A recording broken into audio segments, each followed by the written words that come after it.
यहाँ पे जी हमारा सुबह का नाश्ता जो है ना आमलेट चीज़ी आमलेट बन के आ चुका है। सुबह का नाश्ता करेंगे, साथ में कॉफ़ी है, टी के अंदर कॉफ़ी डाल के पीते हैं, बहुत ज़बरदस्त लगती है। और मेरे साथ हरीम बैठी हुई है इस वक्त, और हम नाश्ता करेंगे। नाश्ता करने के बाद सोलर सिस्टम के काफ़ी ज़्यादा मसले मसाइल हैं, वो सारे आपके साथ वन बाय वन डिस्कस करता हूँ। इस महीने का बिल भी डिस्कस करते हैं।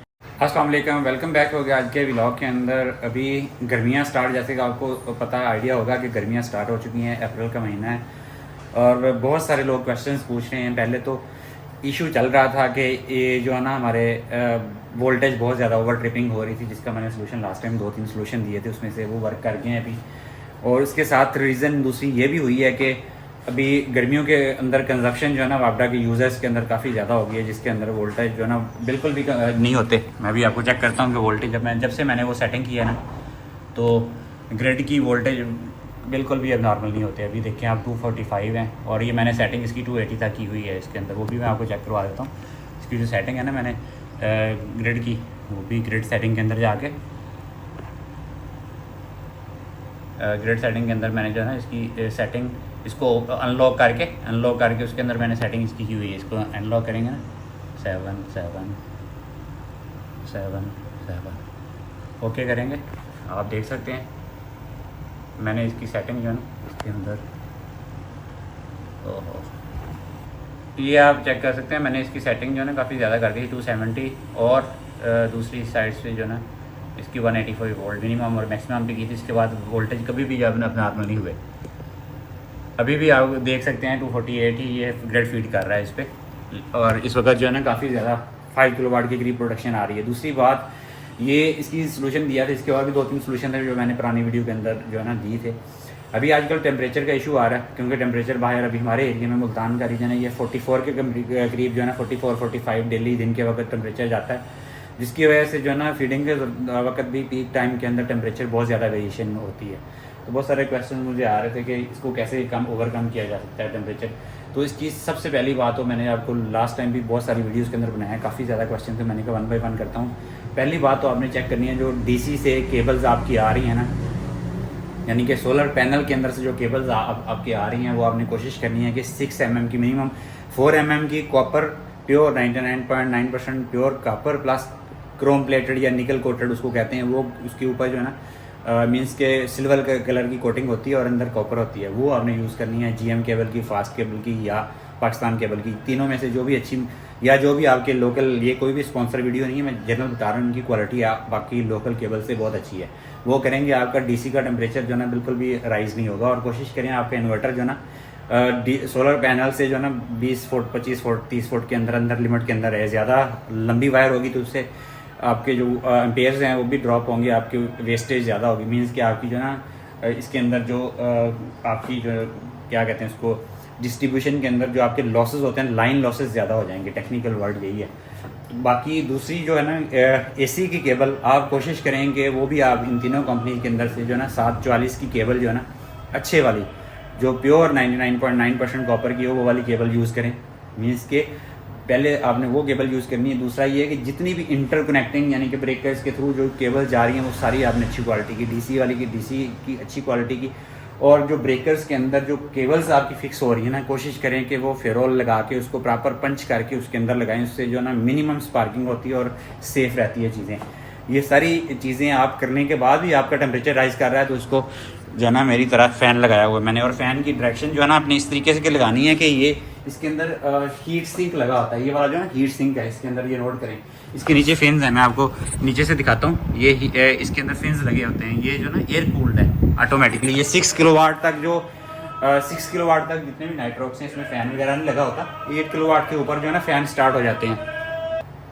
इसको कोशिश करें कि आपने इस डायरेक्शन में लगाना है, या तो हीट सिंक के नीचे से ये हवा पास करे ऊपर तक। ये देखें, ये मैंने फ़ैन लगाया हुआ है, इसको बिल्कुल ऊपर करके या ऊपर वाली साइड से आप यहाँ पे करके आप कोई चीज़ लगा दें, ये हीट सिंक के अंदर से हवा पास करें।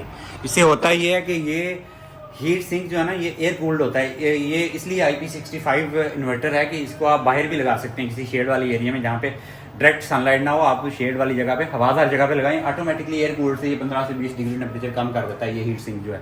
ये हमारे जो जितने भी लैपटॉप्स होते हैं उनके अंदर भी ये ऑलरेडी हीट सिंक लगा होता है प्रोसेसर के ऊपर। अगर आपने कभी खोला हो लैपटॉप, मैंने खोला है, मैं इसलिए बता रहा हूँ, वहाँ पे भी हीट सिंक लगा होता है जिसकी वजह से प्रोसेसर हमारा कूल होता है, एयर कूल ही होता है, वहाँ पे फ़ैन छोटे लगे होते हैं जो एयर कूल से उसको ठंडा कर देते हैं।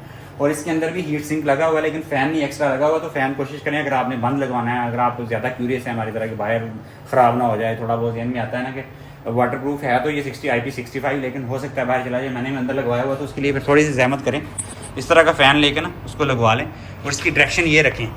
ये वाला फ़ैन जो ऊपर मैंने लगाया हुआ ना, ये अगर आप चलाएँगे भी ना ये वाला फ़ैन, तो इससे जो है ना आपको इसकी हीट कम नहीं होने वाली, क्योंकि इसकी डायरेक्शन है, इसके अंदर से हीट सिंक के अंदर से आपकी एयर को कूल करना है, यानी कि उसके अंदर से पास होना लाजमी है, फिर ये आपकी हीट जो है ना वो इसकी कम होगी, हीट ट्रांसफ़र होगा। तो इस तरीके से आप करेंगे ना, मेरा जो अगर मैं इसको बंद करता हूँ अभी भी 65 डिग्री तक टेम्परेचर जाएगा इसको करूँगा, लेकिन अभी मैं आपको ऑनलाइन भी चेक कराता हूँ, इसका टेम्परेचर जो है ना इस वक्त ऑलमोस्ट 50 के करीब है और 50 के करीब ही रहेगा। ये पीक टाइम पे भी 6 किलोवाट की प्रोडक्शन होगी तो 50, 51, 52 रहेगा अगर आप ये एयर कूलिंग इसकी इस तरीके से करेंगे। तो ये हो गया इसका टेम्परेचर मेंटेन करने का तरीका। और तीसरा, इसमें भी मैंने लास्ट टाइम भी वीडियोज़ के अंदर बताया था कि अगर आपने जो इन्वर्टर के अंदर ये देखें आप, ये जो है ना डीसी की केबल हैं, 2 स्ट्रिंग मैंने लगाई हुई हैं, 2 स्ट्रिंग मेरी 12 प्लेट्स लगी हुई हैं, 6 प्लेट की एक स्ट्रिंग है, 2 स्ट्रिंग मैंने लगाई हुई है, सारी मेरी GM केबल की 6 mm वाली केबल है। ये आप हाथ लगा के भी आप चेक करेंगे, इनको टेम्परेचर राइज नहीं होगा, इनका टेम्परेचर भी 34 के करीब, 35 के करीब रहता है डीसी का। और ये वाली AC की केबल हैं, AC की केबल को आप हाथ लगा के देखें, जो स्पेशली आपका इन्वर्टर जो है ना बिजली बना के बाहर दे रहा है, ये इसकी सेटिंग देखें, ये लोड है और ये ग्रिड है, यानी कि ये ग्रिड को दे रहा है। ये जो पहले वाला है ना, ये ग्रिड है आपका, पहले वाली ये वाली लाइन है, ये ग्रिड वाली केबल को आपने हाथ लगा के देखना, अगर ये हीट अप हो रही है इसका मतलब आपकी केबल 2 नंबर है या ख़राब है केबल। ये केबल आपकी हीट नहीं होनी चाहिए, ये केबल आपकी हीट हो रही है इसका मतलब किसी वक्त ये स्पार्किंग करके पिघल जाएगी और घर के सिस्टम को पूरे को नुकसान पहुँचाएगी। ये दोनों को हाथ लगा के देखना आपने कि ये कौन सी केबल है, ये लोड को जा रही है, हमारे घर को जा रही है, हमारे घर का लोड तो आपको पता नॉर्मली होता है, बाकी ये फीडिंग वाली लाइन है, ये ग्रीन मीटर को जा रही है, ये लोड जा रहा है जो उधर जा रही है, ठीक है।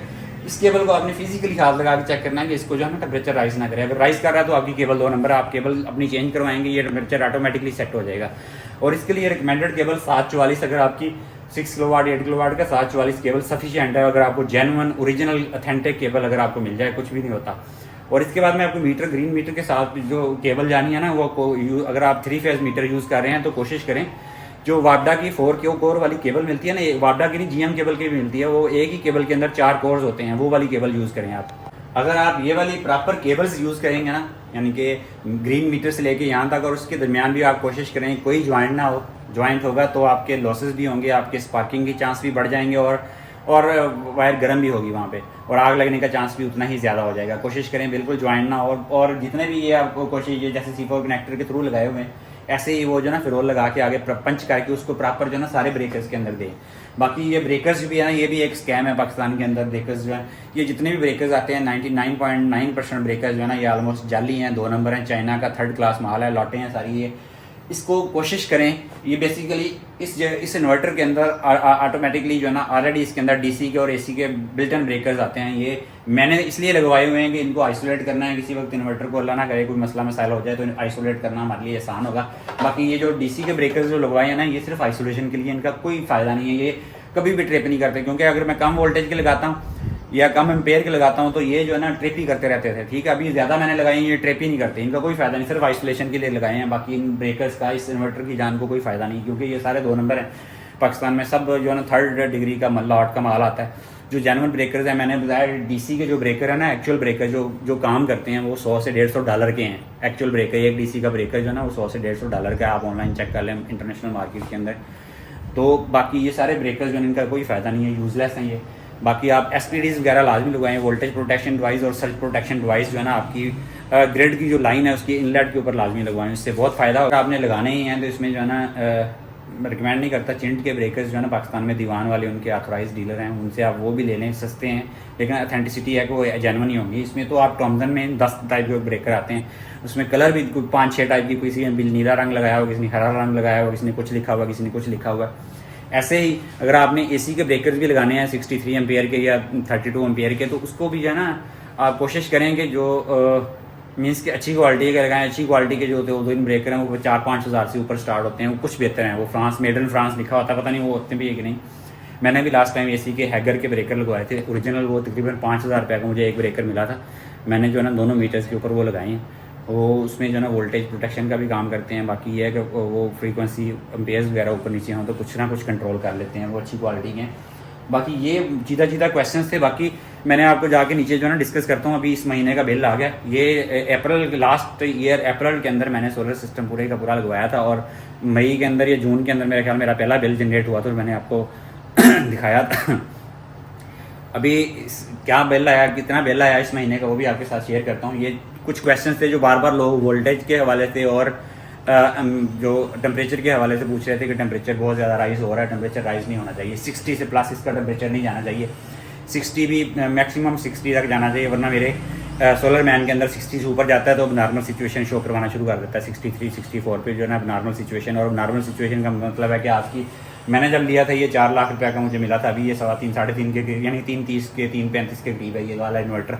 आप 3-4 लाख की चीज़ को कंप्रोमाइज़ कर रहे हैं चंद तारों के टोटों के लिए। और वो मैंने आपको जैसे बताया कि जो जितने भी हमारे सोलर के काम करने वाले लोग हैं, इनका दुकानों के ऊपर कमीशन होता है, ये अपनी ऑथराइज दुकान के ऊपर ही लेके जाएंगे, वहाँ से तारें ब्रेकर शेकर लेंगे, सब के अंदर इनका परसेंटेज में कमीशन होता है, अच्छा खासा कमीशन होता है। और अपने कमीशन के चक्कर में ना फॉर एग्जाम्पल ये मैंने ब्रेकर्स जो तारे शायद हो सकता है 1 लाख की हों, 1 लाख में से इनका 10,000 या 15,000 या 20,000 कमीशन हो, अपने 20,000 के लिए आपका जो ना 4-5 लाख का इन्वर्टर या बाकी चीज़ें जो है ना उनका बेड़ा गर्क कर देते हैं। कोशिश करें ये सारी चीज़ें खुद परचेज़ करें और अच्छी तरह, जैसे आप अपने लिए अपनी फैमिली के लिए चीज़ें ढूंढ के ब्रांडेड कपड़े और चीज़ें खरीदते हैं, ऐसी इनके लिए भी अच्छी ब्रांडेड तारें और ब्रांडेड ब्रेकर खरीदें, अच्छी क्वालिटी के ऑथराइज प्रॉपर, जहाँ पे आपको यकीन हो कि ये बंदा जो है ना 1 नंबर चीज़ें बेचता होगा। आपको पता पाकिस्तान में सारे हाजी हैं, सारे नमाजी हैं, मक्का मदीना इलेक्ट्रिक स्टोर हैं, तो वो सारी 2 नंबर चीज़ें बेचने में आपको सारे माहिर होंगे, लेकिन जेन्युइन आपको बहुत कम जगह से मिलेंगी। ये मैंने जो है ना ये हैगर के लगवाए थे, इसके ऊपर जो है ना बंदे का जब उसको जला था, मेरा जलने की वजह से जो हाथ उसके काले थे उसकी वजह से हो गए। ये ओरिजिनल जो है ना हैगर के मैंने तकरीबन मुझे 5,000 रुपये का एक ब्रेकर मिला था, ये वाला। ये ब्रेकर बहुत अच्छी क्वालिटी के हैं और ये वाले वोल्टेज प्रोटेक्शन लाजमी लगवाएं, क्योंकि पाकिस्तान में वोल्टेज का बहुत मसला है और वोल्टेज की वजह से जो है ना चीज़ें मोस्टली हमारी जल जाती हैं। तो ये वोल्टेज प्रोटेक्शन जो है ना उतनी जो है ना कीमती चीज़ है। वोल्टेज प्रोटेक्शन का पाकिस्तान में बहुत ज़्यादा मसला है। इसमें अम्पेयर्स जो है ना वो उतने ज़्यादा पाकिस्तान में मैटर नहीं करते, लेकिन वोल्टेज बहुत फ्लक्चुएट होते हैं। यकदम पता चलता है आपके 2 तारें मिली हैं, किसी ने कोई चीज़ फेंकी है, तारों के ऊपर 2 तारें मिली हैं, वोल्टेज आपके 500 वोल्ट हो गए और घर के अंदर आधी चीज़ें उड़ जाती हैं। मेरे घर में कोई 2-3 दफ़ा सारी की सारी जो बल्ब LED बल्ब हैं सारे जल गए थे और मोटर मेरी जली। एक दफ़ा फ्रिज का मेरा कुछ नुकसान हुआ था, स्टेबलाइजर जल गया था। तो ये सारी चीज़ों से बचने के लिए अच्छी क्वालिटी के जो ना वोल्टेज प्रोटेक्शन डिवाइस लाजमी लगाएं और ब्रेकर्स भी अच्छी क्वालिटी की, जैसा मैंने आपको किया है। इंशाल्लाह उम्मीद है कि उसके बाद सिस्टम आपका जो ना एरर फ्री और मसले मसाइल फ्री मिलेगा आपको। इस वक्त आप देख सकते हैं मैंने आपको दोनों स्क्रीनशॉट शेयर किए हैं। इस वक्त प्रोडक्शन भी काफ़ी ज़्यादा 10:30-11 बजे का टाइम है और प्रोडक्शन जो है ना 4.5-5 किलोवाट के करीब है। और इस वक्त टेम्परेचर जो है ना मेरा 40 डिग्री आउटसाइड टेम्परेचर है, लेकिन उसके बावजूद जो टेम्परेचर है ना हमारा नहीं बढ़ रहा। टेम्परेचर आप चेक कर सकते हैं 50.4 AC का टेम्परेचर और DC का टेम्परेचर 39.4 है। जो अरेंजमेंट मैंने आपको बताई है फ़ैन की और सेटिंग इसके अंदर के, उससे वोल्टेज भी ज़्यादा नहीं बढ़ेंगे, ट्रिपिंग नहीं होगी और आपका टेम्परेचर भी कंट्रोल में रहेगा। बाकी सारी आपने पॉसिबिलिटीज़ करनी है। ग्रीन मीटर का अभी जो है ना लास्ट टाइम गवर्नमेंट ने अनाउंस की थी एक पॉलिसी, जिसके मुताबिक गवर्नमेंट टैक्सेस लगाने वाली थी ग्रीन मीटर के ऊपर, रेट्स रिवाइज़ कर रही थी और ये सारी इसके ऊपर मैंने एक वीडियो बनाई हुई है जिसमें मैंने बताया हुआ कि गवर्नमेंट की 2025 में नेट मीटरिंग की पॉलिसी जो है ना क्या उसमें चेंज आने वाला है। तो उसके लिए भी 2 कैटेगरीज उन्होंने बनाई हुई थी कि जो ऑलरेडी जिनके साथ जो है ना already alternative energy development board का ऑलरेडी जिनके साथ एग्रीमेंट हो चुका था वो 7 साल के लिए वैलिड है, 7 साल यानी कि अप्लीकेबल रहेगा, उनके ऊपर कुछ भी अप्लाई नहीं होगा। अभी जो न्यू जितनी भी पॉलिसीज़ आएंगी वो भी उन लोगों के ऊपर अप्लाई नहीं होंगी। 7 साल के बाद जिनका 7 साल तक अभी होने वाले हैं 7 साल या जिनके नेक्स्ट 7 ईयर्स के बाद जो है ना वो पॉलिसी अप्लीकेबल होगी जो नए वाली है। लेकिन बहुत सारे लोग क्वेश्चन करके पूछ रहे थे कि आपने जो नेक्स्ट पॉलिसी है गवर्नमेंट की उसके ऊपर किसी का बिल आया है क्या है। तो अभी पहला बिल आ चुका है उस पॉलिसी के बाद। उस बिल के अंदर जो है ना गवर्नमेंट ने क्या क्या चेंजेस किए हैं, क्या हुआ, बहुत सारे लोगों को खदशात थे कि शायद उनका जो नया बिल है वो नई पॉलिसी के मुताबिक आएगा और नई पॉलिसी में टैक्सेस लगेंगे 10 रुपये यूनिट के हिसाब से करेंगे। तो अभी पहला बिल आया, पहला सर्कल का बिल, वो मैं आपके साथ स्क्रीन में भी शेयर कर रहा हूँ। उसमें आप देख सकते हैं कि जो क्लैरिटी के साथ मैं आपको बता रहा हूँ कि गवर्नमेंट के जो पुराने कस्टमर्स हैं जिनकी ऑलरेडी 2 साल पहले या 2 साल पहले या 3 साल पहले या 4 साल पहले जिन लोगों के मीटर्स इंस्टॉल हो चुके हैं ग्रीन मीटर्स, उन लोगों के ऊपर कोई भी नया रूल लागू नहीं हुआ। और ये फर्स्ट टर्म है 1/3, 2/3, 3/3, हर 3 महीने के बाद ये बिल जो है ना एडजस्ट होता है। हर 3 महीने के बाद गवर्नमेंट यूनिट्स जो है ना हमारे एडजस्ट करती है पीक टाइम के, ऑफ पीक टाइम के। और जैसा मैंने लास्ट टाइम बताया था कि हमारा जो नॉर्मल पुराने कस्टमर्स हैं उनके साथ गवर्नमेंट ऑलरेडी 4 यूनिट हम उनको किसी दिन के वक्त देते हैं, और रात में पीक टाइम में 4 यूनिट के बदले में 1 यूनिट ऑलमोस्ट मिल जाता है जो पुरानी पॉलिसी के मुताबिक। अभी नई पॉलिसी के मुताबिक हो सकता है ये 6-7 यूनिट हम दें या इससे भी ज़्यादा दें तो ही जो है ना हमें 1 यूनिट मिलेगा पीक टाइम के अंदर। बाकी जितने भी यूनिट्स होते हैं वो आपके दिन के वक्त जितने आप यूनिट गवर्नमेंट को देते हैं, रात के वक्त आप उतने ही यूनिट वापस ले सकते हैं। लेकिन पीक टाइम जो है ना ये साल में 4 दफ़ा चेंज होता है। इसका डिफरेंट यानी कि स्केजुअल है, मीन्स के हर 3-3 महीने के बाद इसका स्केजुअल जो है ना आपके बिल की बैक साइड पे लिखा हुआ होता है कि फॉर एग्जांपल मई, जून, जुलाई इनके 3 महीनों के अंदर जो स्केजुअल होगा, या अगस्त, सितंबर, अक्टूबर के अंदर इन 3 महीनों का जो स्केजुअल होगा, किस टाइम से किस टाइम तक पीक में होता है टाइम, वो आप अपने बिल की बैक साइड के ऊपर देख सकते हैं। उसके अलावा बाकी सारा टाइम जो है ना वो नॉन ऑफ पीक टाइम होता है। उसके अंदर जितने भी यूनिट आप वापडा को देंगे उतने यूनिट आप ले सकते हैं। लेकिन पीक टाइम के मेरी कैलकुलेशन के हिसाब से हम 4 यूनिट ऑलमोस्ट दे के 1 यूनिट हमें मिलता है, उसको एडजस्ट करती है गवर्नमेंट इस तरीके से। फॉर एग्जांपल मैंने अगर महीने के अंदर 100 यूनिट पीक टाइम का लिया तो मैं 400 यूनिट अगर मैंने एक्सपोर्ट किया है नॉर्मल डे टाइम के अंदर तो मुझे जो है ना 100 यूनिट मिलेगा उसके अंदर। तो इसको आपने पीक टाइम वाले यूनिट्स को हिसाब किताब से आपने एडजस्ट करके चलाना है। बाकी यूनिट्स जो है ना आप जितने दोगे उतने ले सकते हो। तो अभी इस महीने के बिल के अंदर जो है ना बिल्कुल भी कोई फ़र्क नहीं पड़ा। मैं आपके साथ स्क्रीन शेयर कर देता हूँ। अभी भी यहाँ पे जहाँ पे मैं बोल रहा हूँ मैं आपको शेयर करता हूँ कि मेरा पिछले 1 साल का बिल कितना रहा, इस महीने कितना बिल आया, कितने यूनिट्स मैंने इस महीने एक्सपोर्ट किए, कितने इंपोर्ट किए पीक टाइम के अंदर, सारी ये आप स्क्रीन के ऊपर देख सकते हैं। मैं लगा दूंगा स्क्रीनशॉट्स सारे हमारे मेरे बिल के इस महीने का बिल जो ना 1/3 आ गया। पहले महीने का बिल है नए यानी कि जो हमारा होता है 3 महीने का सर्कुल, उसमें पहले महीने का बिल आया तो उसमें कोई ऐसा एक्स्ट्रा नहीं है। 1000 फिक्स चार्जेस वो पहले थे वो भी अभी भी हैं, यानी कि 12,000 रुपया जो ना 5 किलोवाट तक के यूज़र के ऊपर 12,000 रुपया साल का टैक्स है वो देना ही देना है आप लोगों ने। उसके अलावा GST है कोई 100-150 रुपया GST, 1300 रुपया तकरीबन फिक्स हर महीने आता है। 1300 रुपया ही इस महीने भी बिल आया है और वही बिल है। इसके अलावा कुछ भी एक्स्ट्रा चार्ज नहीं हुआ, कोई एक्स्ट्रा टैक्स नहीं लगे, कोई एक्स्ट्रा जो है ना टैरिफ के मुताबिक कुछ भी हट के नहीं आया। सब एज़ इट इज़ जितना नॉर्मल होता है वैसा ही नॉर्मल बिल आया है। तो इसलिए बेफिक्र हो जाएं, पुराने यूज़र बिल्कुल बेफिक्र हो जाएं। लेकिन गवर्नमेंट जिस तरीके से जाती है कुछ पता नहीं है क्या हो जाए, लेकिन अभी फ़िलहाल कुछ नहीं हुआ तो पैनिक होने की सिचुएशन नहीं है। जो लोग लगवाना चाह रहे हैं अभी भी लगवा सकते हैं। गवर्नमेंट ने अभी तक उस पॉलिसी को इम्प्लीमेंट नहीं किया। जो गवर्नमेंट ने 2025 में पॉलिसी अनाउंस की थी उस पॉलिसी को अभी तक जो ना अनाउंस ही किया, उसको प्रैक्टिकली इम्प्लीमेंट नहीं हुई अभी। लास्ट टाइम सोचे छोड़े गए थे कि ये जो इम्प्लीमेंट हो चुकी है, लेकिन अगर इम्प्लीमेंट हुई भी तो उससे फर्स्ट कैटेगरी में वो लोग अफेक्ट होंगे जो कि अभी जिन्होंने इस साल जिन्होंने इस पॉलिसी के अनाउंसमेंट के बाद जिन लोगों ने ग्रीन मीटर्स लगाए होंगे। वरना दूसरे पुराने ओल्ड कस्टमर के साथ जो एग्रीमेंट हैं उनके गवर्नमेंट के 7 साल के, वैसे तो गवर्नमेंट के पास अख्तियार है वो किसी वक्त भी एक सर्कुलर जारी करके किसी वक्त भी सारे एग्रीमेंट्स कैंसिल भी कर सकती है, क्योंकि जो दुनिया में जिसके पास ताकत होती है वो कुछ भी कर सकता है। तो गवर्नमेंट के पास सबसे ज़्यादा पावर होती है, वो कुछ भी कर सकता है, किसी वक्त भी बंद कर सकता है, तो ख़त्म कर सकते हैं हमारे एग्रीमेंट्स। हमारे पास तो कोई पावर नहीं है, ना कोई इख्तियार नहीं है, तो हम तो दुआ ही कर सकते हैं। बाकी एज़ इट इज़ ही चल रहा है अभी फ़िलहाल। लेकिन ये 4 यूनिट वाला जो है ना ये भी ऑलरेडी मेरे हिसाब से इसमें ऑलरेडी इतने टैक्सेस हैं पीक टाइम के अंदर के अगर हम 4 यूनिट दे के गवर्नमेंट से 1 यूनिट ले रहे हैं। आप देखें कि जो IPPs हैं उनके यूनिट कहाँ से कहाँ तक पहुँच गए हैं, कितने यूनिट।